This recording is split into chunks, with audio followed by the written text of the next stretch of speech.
ಹಸಿರು ಕ್ರಾಂತಿಯ ನೀರಾವರಿಯ ಹರಿಕಾರರಾಗಿರ್ತಕ್ಕಂಥ ದೇಶದ ಮಾಜಿ ಪ್ರಧಾನಮಂತ್ರಿಗಳು ಸನ್ಮಾನ್ಯ ದೇವೇಗೌಡರು ಸಾಹೇಬರು, ನಾನು ಮೊನ್ನೆ ದೇವದುರ್ಗಕ್ಕೆ ಇದೇ ಮೆಂಬರ್ಶಿಪ್ ಡ್ರೈವ್ ಪ್ರಕ್ರಿಯೆಯ ಕಾರ್ಯಕ್ರಮ ಇತ್ತು, ಹೋಗಿದ್ದೆ. ಅದಕ್ಕಿಂತ ಪೂರ್ವದಲ್ಲಿ ಕರಿಯಮ್ಮರವರು ನಮ್ಮನ್ನ ಬೆಂಗಳೂರಿನ ಕಚೇರಿಗೆ ಬಂದು ಭೇಟಿ ಮಾಡಿದಂಥ ಸಂದರ್ಭದಲ್ಲಿ ಅವರ ಕೆಲವೊಂದಷ್ಟು ತಾಲೂಕಿನ ಮುಖಂಡರುಗಳು ಕೂಡ ಅವ್ರ ಜೊತೆಯಲ್ಲಿ ಬಂದಿದ್ರು. ಸನ್ಮಾನ್ಯ ದೇವೇಗೌಡರು ಸಾಹೇಬರ ಪ್ರತಿಮೆಯನ್ನು ಅನಾವರಣಗೊಳಿಸಬೇಕು, ಅವ್ರ ಕಡೆಯಿಂದನೇ ನಾವು ಅನಾವರಣಗೊಳಿಸಬೇಕು ಅಂತಕ್ಕಂಥದ್ದು ನಾವೆಲ್ಲ ತಾಲೂಕಿನ ಜನತೆಯ ಪರವಾಗಿ ಬಯಸ್ತಾ ಇದ್ದೇವೆ. ದೇವೇಗೌಡರು ಸಾಹೇಬ್ರನ್ನ ಕರೆ ತರಲಿಕ್ಕೆ ಸಾಧ್ಯವ ಅಂತಕ್ಕಂಥದ್ದನ್ನ ಕರಿಯಮ್ಮನವರು ಕೇಳಿದಂಥ ಸಂದರ್ಭದಲ್ಲಿ ನಾನು ಆ ಕೂಡಲೇ ಸನ್ಮಾನ್ಯ ದೇವೇಗೌಡರು ಸಾಹೇಬ್ರಿಗೆ ಕರೆಯನ್ನು ಮಾಡಿದೆ.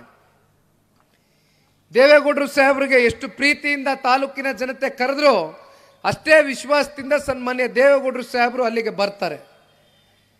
ದೇವೇಗೌಡರು ಸಾಹೇಬರು ಬಂದಂಥ ಸಂದರ್ಭದಲ್ಲಿ ಇಲ್ಲಿರ್ತಕ್ಕಂಥ ಬಹಳ ಜನ ಹಿರಿಯಕರಿಗೆ ಎಲ್ಲವನ್ನ ಇತಿಹಾಸ ಸಂಪೂರ್ಣ ಅದರ ಬಗ್ಗೆ ಅರಿವಿದೆ, ಅದನ್ನು ಎಳೆ ಎಳೆಯಾಗಿ ಕೂಡ ಬಿಚ್ಚಿಟ್ಟಿದ್ದಾರೆ. ಹನುಮಂತಣ್ಣವರು ಕೂಡ ಆಲ್ಕೋಳ್ ಹನುಮಂತಪ್ಪ ಅವರು ಕೂಡ ಮಾತನಾಡಬೇಕಾದ್ರೆ ಹೇಳ್ತಾ ಇದ್ರು,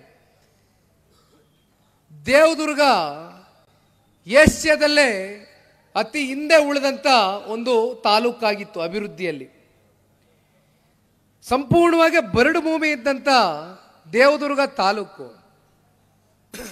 ನಾಡಗೌಡರು ಸಾಹೇಬರು ಹೇಳಿದ್ರು, 20 ವರ್ಷದಿಂದ ದೇವದುರ್ಗಕ್ಕೆ ಹೋದಾಗ ಅಲ್ಲಿರ್ತಕ್ಕಂಥ ಯುವಕರು ಗೂಳೆ ಹೋಗ್ತಕ್ಕಂಥದ್ದನ್ನ ನಾವು ನೋಡ್ತಾ ಇದ್ವಿ. ಬೇರೆ ಬೇರೆ ತಾಲೂಕುಗಳಿಗೆ ಜೀವನ ಮಾಡ್ಲಿಕ್ಕೆ ಆಗ್ತಾ ಇಲ್ಲ. ತಾಲೂಕಿನಲ್ಲಿ ನಮಗೆ ಯಾವುದೇ ರೀತಿ ಬದುಕನ್ನ ಕಟ್ಕೊಡ್ತಕ್ಕಂಥ ವ್ಯವಸ್ಥೆಗಳು ಇಲ್ಲಿವರೆಗೂ ಆಗಿಲ್ಲ.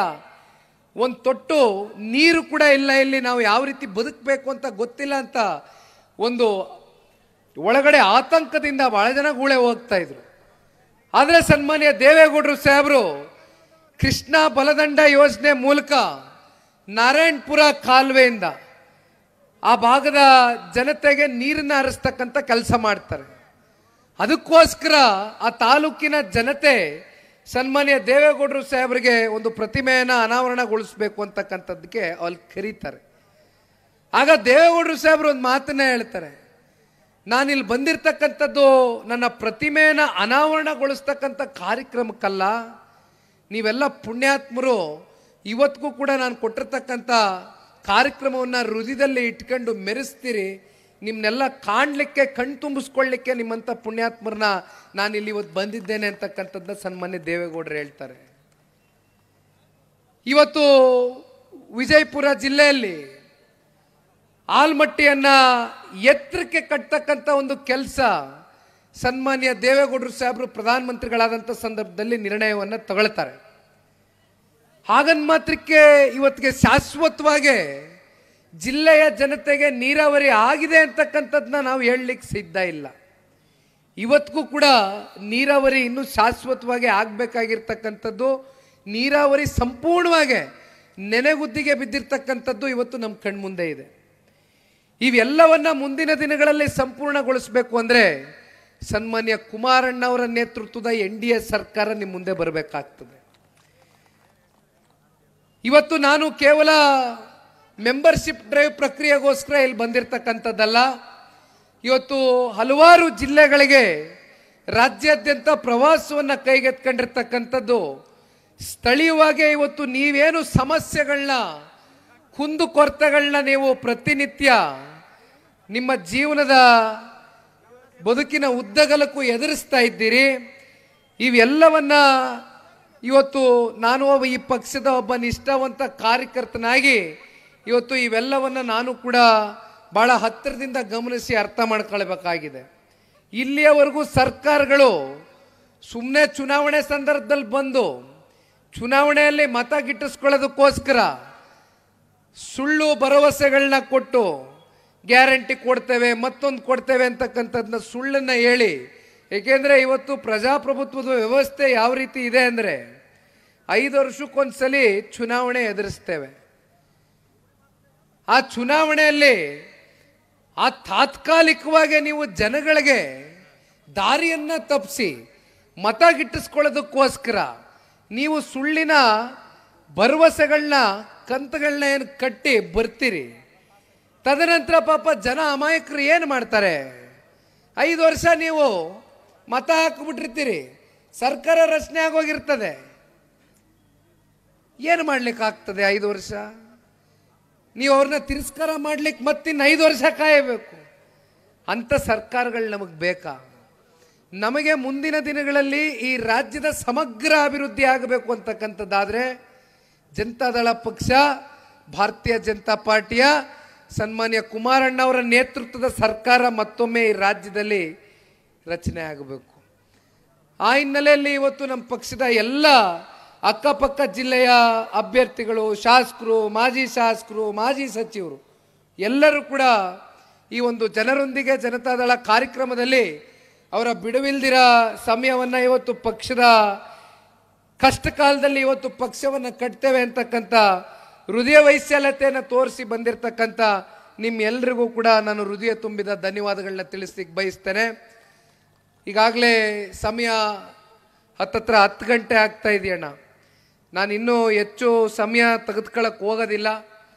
ಏಕೆಂದರೆ ಇವತ್ತು ನಾನೇನು ಬಂದಿದ್ದೇನೆ ಇದು ಯಾವುದೇ ಚುನಾವಣೆಯ ದೃಷ್ಟಿಯಿಂದ ಬಂದಿರತಕ್ಕಂಥದ್ದಲ್ಲ. ಯಾವುದೇ MLA ಚುನಾವಣೆ ಇನ್ನೂ 3 ವರ್ಷ ಬಾಕಿ ಇದೆ. ಇವತ್ತು ನಾನು ಇಲ್ಲಿ ವಿಶೇಷವಾಗಿ ಬಂದಿರತಕ್ಕಂಥದ್ದು ನಮ್ಮ ಪಕ್ಷದ ಕಾರ್ಯಕರ್ತರಿಗೆ ಒಂದು ಮಾತು ಹೇಳ್ತೇನೆ. ಗ್ರಾಮ ಪಂಚಾಯಿತಿ ಚುನಾವಣೆ ಡಿಸೆಂಬರು ಜನವರಿ ತಿಂಗಳಲ್ಲಿ ಘೋಷಣೆ ಆಗ್ತದೆ. ರಾಜಕೀಯದ ಬೇರು ಗ್ರಾಮ ಪಂಚಾಯಿತಿ.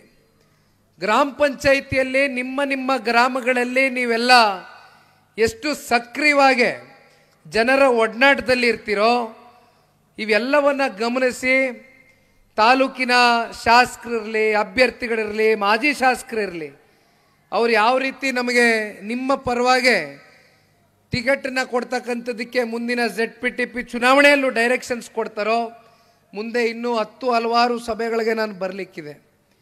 ಇದು ಮೊದಲನೇ ಸಭೆ ನಾನು ಬಂದಿದ್ದೇನೆ. ಇನ್ನು 3 ವರ್ಷದಲ್ಲಿ ಹಲವಾರು ಸಭೆಗಳು ನಿಮ್ಮ ಜೊತೆಯಲ್ಲಿ ಮಾಡ್ತೇನೆ. ಒಂದು ಸಣ್ಣ ಬದಲಾವಣೆಯನ್ನು ಮಾಡೋಣ.